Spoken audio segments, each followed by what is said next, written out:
अब देखो इतने दूर से हमारे पांडे जी आए हैं और कल हमने आपका मधुर वक्तव्य श्रवण किया, बड़ा ही प्रेरणास्पद होता है। देखिए हम लोगों ने तो केवल शास्त्रों का ही अध्ययन चिंतन किया है। हमें इनसे सुनने में इसलिए आनंद आता है क्योंकि ये शास्त्रों के साथ साथ अपने जिस जीवन काल में, भाई कोई डीजीपी का जो पद है वो सामान्य पद नहीं होता, बहुत अद्भुत, बहुत ऊंचा पद और बड़ा प्रभावशाली पद होता है। पुलिस जैसे विभाग का सर्वोच्च पद है। तो इनको अपने शास्त्रों के साथ साथ अपने जीवन का भी बहुत सारा अनुभव है, उस जीवन से आए हैं। इसलिए बहुत ज़्यादा नहीं पर थोड़ा समय तक धैर्य का परिचय देके हम चाहेंगे कि हमारे पांडे जी अपना वक्तव्य प्रदान करें। आदरणीय पांडे जी। चिदानंद रूपाय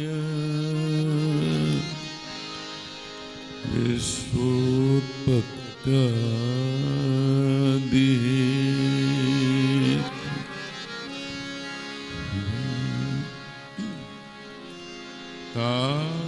तापत्रय विनाशाय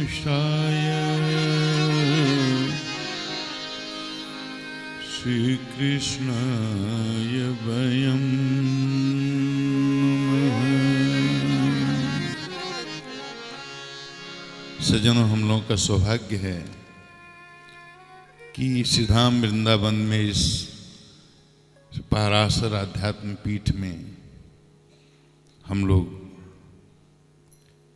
साक्षात सुखदेव स्वरूप व्यास जी से, श्री श्याम सुंदर पराशर जी महाराज जी से श्रीमद् भागवत पुराण की कथा का श्रवण कर रहे हैं।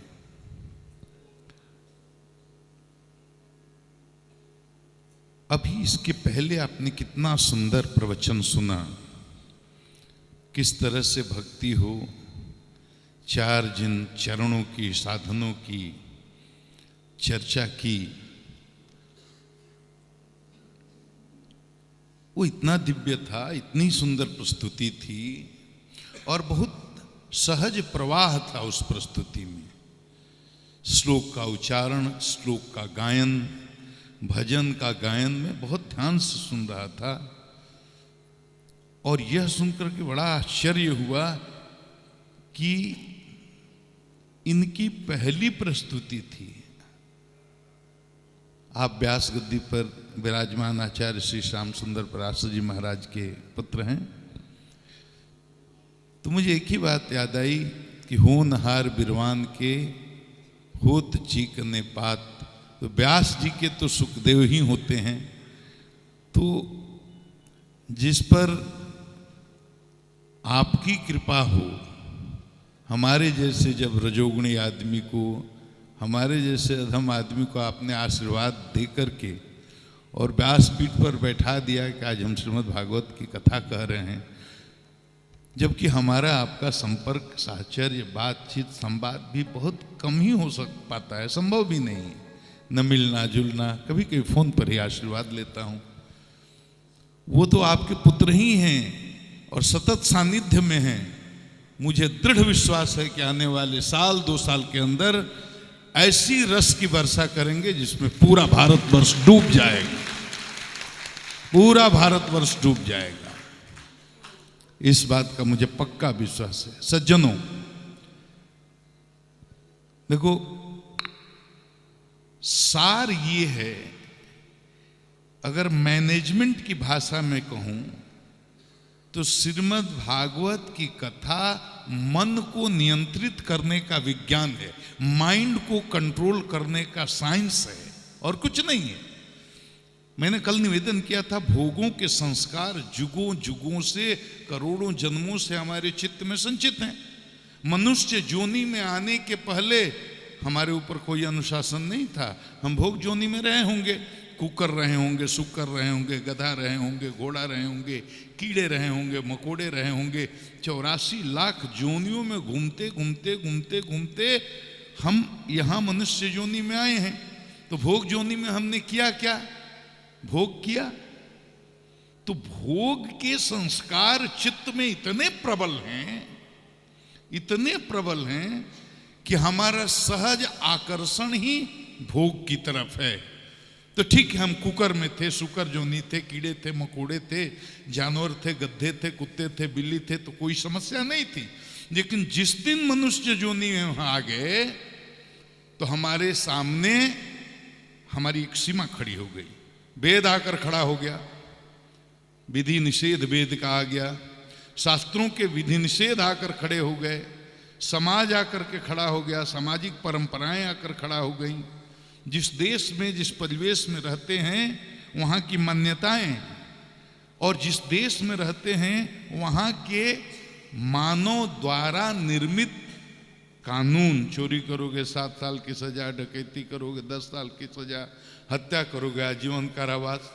आप आस्तिक हो तो नास्तिक हो तो मानना ही पड़ेगा, कोई उपाय नहीं है। आप कहें ठीक है हम शास्त्र को नहीं मानते, हम वेद को नहीं मानते, हम शास्त्र के विधि निषेध को नहीं मानते। वेद कहता है ये करोगे पाप, वो करोगे पुण्य, ये करोगे स्वर्ग, ये ऐसा करोगे नरक। आप कहोगे हम नहीं मानते हैं वेद और शास्त्र की बात, तो ठीक है मत मानिए, लेकिन देश का कानून जहाँ रहते हो तो मानना पड़ेगा। वो कहता है कि चोरी करोगे 7 साल की सजा। अब इसको कैसे कहोगे नहीं मानते हैं? आप आस्तिक हो तो मानना पड़ेगा, नास्तिक हो तो मानना पड़ेगा। कोई जात के हों, कोई वर्ण के हों, कोई भी हो, आपको मानना ही पड़ेगा। मनुष्य योनि में आने के बाद तो हमारे सामने एक बहुत बड़ा अनुशासन हो गया, धर्म का भी अनुशासन हो गया, समाज का भी अनुशासन हो गया, मर्यादा का भी अनुशासन हो गया, और जहाँ पैदा हुए हैं उस देश के कानून का भी अनुशासन हो गया। तो मन तो बिगड़ा हुआ है ही, करोड़ों करोड़ों जन्मों से बिगड़ा हुआ है। इस मन को संभालना ही मन है। और क्या कारण है मुक्ति का, बंधन का? शास्त्रों ने बताया मन ही कारण है। और पूरी साधना का एक ही उद्देश्य है कि ये मन संभल जाए। मन को संभालने के लिए सत्संगति करते हैं, मन को संभालने के लिए संतों के चरणों में जाते हैं, मन को संभालने के लिए भागवत और वेद शास्त्र पुराण का अध्ययन करते हैं, मन को संभालने के लिए माला सटकाते हैं, मन को संभालने के लिए ध्यान, योग, जप सब कुछ है। कितना सुंदर उन्होंने बताया, अभ्यास की बात करी, अपने कर्मों को ईश्वर के लिए करने की बात करी। अरे मन को ये योग में भी बताया, योगस् चित्त वृत्ति निरोध, चित्त में वृत्तियों के प्रवाह, निरंतर जो प्रवाह चलता रहता है, वो वृत्तियों का प्रवाह कहाँ से निकलता है? चित्त में चिंतित संस्कारों के कारण। अगर चित्त में सतोगुणी संस्कारों का प्राबल्य है तो सतोगुणी विचारों का प्रवाह चलेगा, रजोगुणी संस्कारों का प्राबल्य है तो चित्त से विचार जो निकलेंगे उसमें अधिकतर विचार रजोगुणी ही निकलेंगे। तो तमोगुणी हो, रजोगुणी हो, जैसे भी हो, चित्त में वृत्तियों का प्रवाह निरंतर चलता रहता है। और पतंजलि ने कहा कि चित्त में जो विचारों का निरंतर प्रवाह चल रहा है, इस प्रवाह को रोक देने का नाम ही योग है, इस प्रवाह को निरुद्ध कर देना। अरे ध्यान क्या है, मन क्या है? मन को संभालने का मतलब, अगर मन का है या तो भूत की सोचता है या भविष्य की सोचता है, वर्तमान में ठहरता ही नहीं। 1 मिनट के लिए अगर मन वर्तमान में ठहर जाए तो वो 1 मिनट का ध्यान हो गया। वही अगर 5 मिनट के लिए ठहर जाए तो 5 मिनट का ध्यान हो गया। और यही अगर आधा घंटा, 1 घंटा अगर वर्तमान में ठहरने लगे, एक विषय के चिंतन में टिकने लगे, तो ध्यान की गहरी स्थिति का नाम ही समाधि है और कुछ नहीं है। तो ये श्रीमद् भागवत कथा और कुछ नहीं है, ये अपने मन को नियंत्रित करने का यही विज्ञान है। गुरु जी आपको बताए सुनीति के बारे में, सुरुचि के बारे में, वही बात वो आध्यात्म की भाषा में, और उसी बात को गुरुजी शास्त्रीय भाषा में आपको समझा रहे थे। उसको मैनेजमेंट की भाषा में अगर हम बोलेंगे तो सुरुचि का नाम है मन, माइंड है सुरुचि, और सुनीति जो है इंटेलेक्ट है। 2 चीजें हमको भगवान दी हैं, मन, बुद्धि, चित्त, अहंकार। बार बार शास्त्रों में भी मन और बुद्धि की चर्चा गीता में भी आई है। और चित्त कह करके इसी मन बुद्धि को, अंतःकरण को संबोधित किया पतंजलि योग दर्शन में। पतंजलि ने योगस् चित्त वृत्ति निरोध, चित्त बोल देने से पूरे अंतःकरण की संज्ञा हो गई। वैसे भी मन बोल देने से भी पूरे अंतःकरण की संज्ञा हो जाती है, बुद्धि बोल देने से पूरे अंतःकरण की संज्ञा हो जाती है। लेकिन मन और बुद्धि को अलग कर करके भी समझाया। मन जो है विचारों का प्रवाह है, और इसका स्रोत क्या है? चित्त है, चित्त में संचित संस्कार है। तो उसको निरुद्ध करना है, उन संस्कारों को निरुद्ध करना है। ये योग में भी इसकी प्रक्रिया है, लेकिन वो बहुत ही कठिन है। अभ्यास वैराग्याभ्याम तद निरोध, लेकिन भक्ति में सहजता से हो जाती है। और ये बिगड़ा हुआ मन जो भोगों का संस्कार लिए हुए है, इसका सहज जो है आकर्षण भोग की तरफ है, भोग की तरफ जल्दी भागता है, भगवान की तरफ, भक्ति की तरफ, बांके बिहारी जी की तरफ, राधा रानी की तरफ, भागवत की कथा की तरफ, सत्संगति की तरफ इसकी सहज प्रवृत्ति नहीं है। लेकिन संतों का सानिध्य प्राप्त करके और इसको भगवान की कथा सुना सुना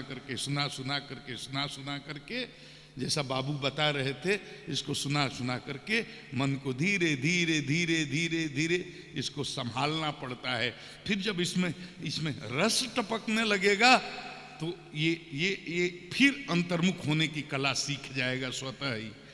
तो श्रीमद् भागवत पुराण की कथा, और खास करके जब व्यास गद्दी पर आचार्य श्री श्याम सुंदर पराशर जी महाराज जैसे भगवत स्वरूप सुखदेव स्वरूप वक्ता बैठे हों, तो इनके मुंह से सुनने से चित्त शुद्धि होती है। ये पक्की बात है, ये मेरे व्यक्तिगत अनुभव की बात है। अगर ये बात, क्योंकि हमारे जैसा अधम कौन होगा? 50-50 इनकाउंटर किए हैं हमने जीवन में। बताइए, आप कहते हैं कि मच्छर भी नहीं मारना चाहिए। 50-50 इनकाउंटर किए हैं। 10-10 जिले में कप्तान रहा, DIG रहा, IG रहा और DGP प्रदेश का रहा। आपको बता नहीं सकता कि कप्तान होने के बाद ही कैसा अहंकार फुफकार मारने लगता है कि धरती पर हम हैं, नीचे ऊपर भगवान, बीच में तो कोई नहीं। और DGP बनने के बाद तो नशा ऐसा छा जाता है कि लगता है कि बस धरती पर बस क्या है, हमारे पास 2 लाख की फौज है, 2 लाख AK-47 है। अब ठीक है, मतलब हम लगता है, अरे हम सच बताएं आपको तो ट्रंप से ज्यादा पावरफुल एक DGP अपने को समझ। ये क्यों होता है? क्योंकि बुद्धि इतनी छोटी है, विचार इतना संस्कार परिष्कृत नहीं है, चेतना का स्तर इतना नीचे गिरा हुआ है कि पद मिल गया। कुछ लोग कुर्सी पर बैठते हैं, कुछ लोगों के सिर के ऊपर कुर्सी बैठ जाती है। लेकिन ठाकुर जी की कृपा से मैं बराबर संतों के संपर्क में रहा, माता पिता के संस्कार से, ठाकुर जी के आशीर्वाद से मेरे सर पर कभी कुर्सी नहीं बैठी, मैं कुर्सी पर जरूर बैठा। और यह ऐसे इसीलिए हुआ कि हम आचार्य श्री जैसे संतों के संपर्क में रहे। जैसा मैंने कल बताया था, 10 साल पहले मैंने कहा, महाराज मेरे मन में संकल्प उठता है कि सेवानिवृत्ति के बाद मैं भागवत करूंगा, और महाराज ने सर पर हाथ रख दिया। आज मैं कैसा दनादन भागवत बोल रहा हूँ। तो ये ऐसे संतों का आशीर्वाद फलित होता है। मैं तो खाली संत दरस जिम पाक तक टरई, तो मैं तो केवल अपने पापों के प्रक्षालन के लिए, अपनी चित्त शुद्धि के लिए संतों का दर्शन करता हूँ, और चित्त शुद्धि के लिए ही भगवान की कथा भी करता हूँ। मैं बहुत ही गौरवान्वित महसूस करता हूँ और बहुत ही सौभाग्यशाली समझता हूँ कि आचार्य श्री जैसे संतों का आशीर्वाद मेरे सर पर है। मेरा कभी अकल्याण नहीं हो सकता। बोलिए जय श्री राधे। जय श्री राधे।